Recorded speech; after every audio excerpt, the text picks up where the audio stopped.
Hello and welcome to the One Piece fan-made card game How to Play video. This is the second of several videos that will teach you what the game is, how it works, and how to play. Before we get started, I must say that the One Piece FMCG is completely fan-made by myself, MJM, and is completely non-profit. The One Piece series is created by Eichero Oda. No copyright infringement is intended. The One Piece FMCG is created for pure enjoyment purposes. This game is not being manufactured physically in any way. It's completely non-profit, as stated before. Before we get started, I strongly suggest you check out the first of the How to Play videos to understand the basic concepts of the game and what the cards are. As stated in the previous video, Beli is your main resource in the One Piece FMCG. Beli is used to pay for the cost of recruiting characters and allies, utilizing skills, taking logs, equipping tools, and activating effects. Understanding the concept of Beli is crucial to play the game. Beli is not a card or any physical item. It is a numerical value that represents your money in the One Piece FMCG. However, to physically keep track of your Beli, you can use dice, coins, beads, or anything, really. We ourselves use dice when we were playtesting. Both players start off the game with 10 Beli each. At the end of your turn, the turn player gets +1 Beli. Beli can also be gained through turning in bounties during your tactical phase or defeating combatants and stealing Beli during the battle phase. We'll discuss this even more later on. Money is crucial in any journey, especially one on the seas, so having no money means your journey is over. Having no Beli to pay or give up means you lose the game. With the concept of Beli understood, let's discuss the game board. The One Piece FMCG doesn't really have a field or a board, rather there are 4 main areas. The first being the ship. The ship is where your characters and allies are recruited.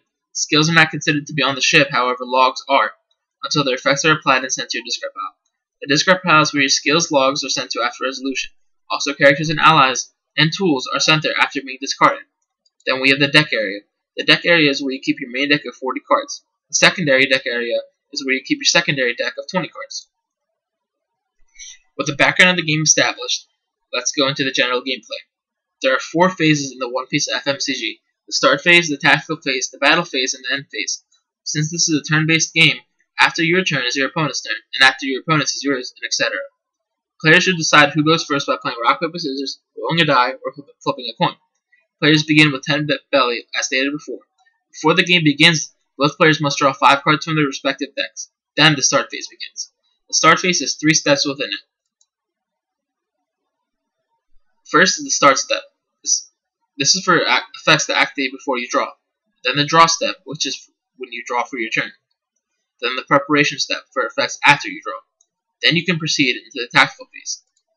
During your tactical phase, you can manually recruit a character, recruit an ally, take a log, turn in a bounty, all in no particular order, and all once per turn. You can also equip tools to characters and allies and apply effects that require you to be in the tactical phase.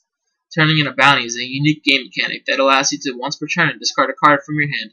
In that case, you get Beli equal the bounty cost of the discarded card. After your tactical phase is the battle phase. The player who goes first cannot perform their battle phase during their first turn. Here, the first step is the attack step. This is where you can select one of your characters or allies and attack with it. Effects that require an attack to be activated during this step activates there. Then comes the defense step, where your opponent can choose to defend against your attack with one of their own characters or allies, or allow the attack to go through. In either case, you proceed into the clash step. Characters and allies that are attacking or defending are called combatants. In the clash step, starting with the turn player, players can apply effects that require the clash step or play skills. As we backtrack a little bit, let me show you how to declare an attack. You have your Monkey D. Luffy, for example, in your ship, and your opponent has a character in their ship. You can send your character out to battle. Now, your opponent has the choice of defending it or not defending it. Now, before we continue, let's explain how to play a skill. To play a skill, you must play the skill card from your hand and place it on the board or table, while declaring a user for the skill. Remember that a skill can only be used if the user fulfills its conditions. For example, the Gum Gum Pistol skill has a condition of Gum Gum Fruit.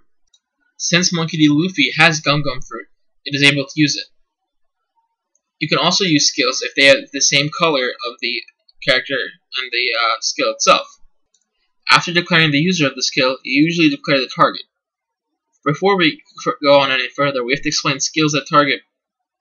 A majority of the skills in the One Piece FMCG have ranges, specifically short range, medium range, and long range. Ranges dictate what characters or allies you can target for the effect. During the clash step, there are 3 zones that you can target characters and allies in. Now, the zone explanation can get a little confusing, so there will be a shortening of it soon after. The 3 zones are Zone A, which is your ship, Zone B, which is the current battle, and Zone C, which is your opponent's ship. These zones are named from a player's point of view. So your Zone A is your opponent's Zone C, and your Zone C is your opponent's Zone A. However, Zone B is always Zone B. Skills can be used by characters and allies that are in any zone during the class step. However, they might not reach sometimes. If a short-range skill is used in Zone A, it can only affect characters and allies in Zone A, unless otherwise stated. If a medium-range skill is used in Zone A, it can only affect characters and allies in Zone A and Zone B, unless otherwise stated. If a long-range skill is used in Zone A, it can affect anyone in Zone A, B, and C. If a short-range skill is used in Zone B, it can only affect characters and allies in Zone B. If a medium-range skill is used in Zone B, it can only affect characters and allies in Zone B or C.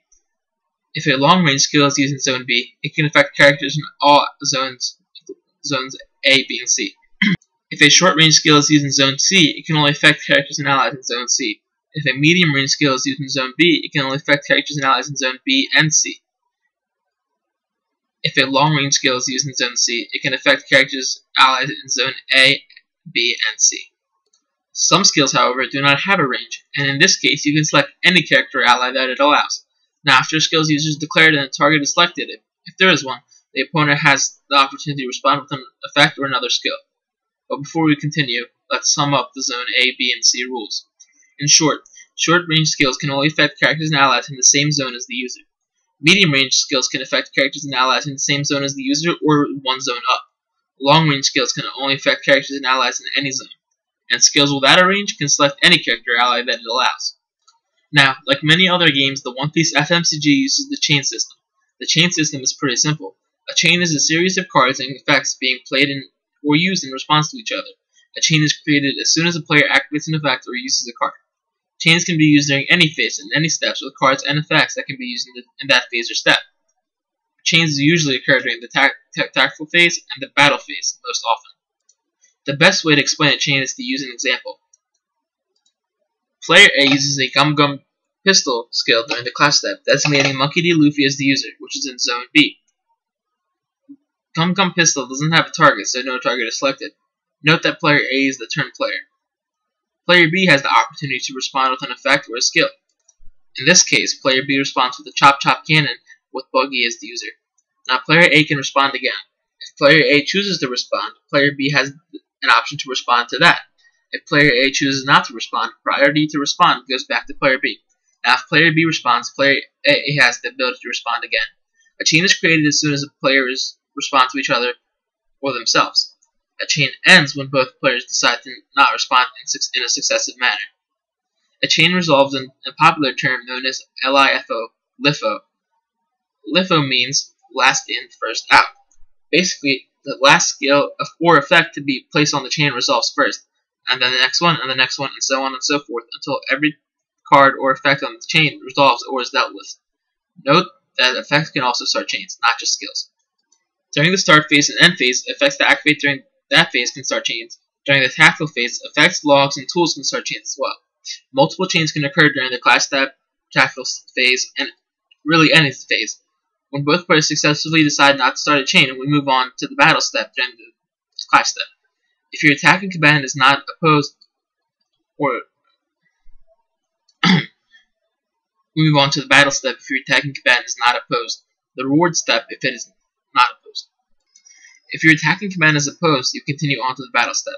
The battle step is the step of the battle phase that you compare powers and give damage through game mechanics. If one combatant's power is higher than the other, the one with the weaker power takes 1 damage and is considered defeated for the turn. This 1 damage lowers their stamina by 1. After damage is given, you continue on to the reward step. There, the control of their winning combatant gets Beli equal to the current bounty cost of the defeated combatant. When a combatant with 1 stamina is discarded due to the damage from the battle step, the reward step is different. During the reward step, the controller of the winning combatant still gets Beli equal to the current bounty cost of the defeated combatant. However, the controller of the defeated combatant loses the same amount of Beli as well. Remember, if you are unable to lose that much Beli, you lose the game. If powers of both combatants are equal, both combatants take 1 damage. In this case, there is no reward step unless 1 or more combatants are discarded due to the damage from the battle step. If this happens, then during the reward step, the controller of the winning combatant still gets Beli equal to the current bounty cost of the defeated combatant. However, the controller of the defeated combatant loses the same amount of Beli as well. Remember, if you are unable to lose that much Beli, you lose the game. Now let's say that the combatant was not opposed or is no longer opposed due to the events during the clash step, or before the events of the battle step. In this case, the command steals Beli through game mechanics during the reward step. What this means is your opponent loses Beli equal to the original bounty cost of the unopposed command, and you gain the same amount of Beli. Note that it is an original bounty cost, so if you have jacked up your bounty cost through effects, say Luffy goes up to 10 bounty cost, they will not lose 10 Beli. They will lose the original amount of Beli equal to its bounty cost, which is 2.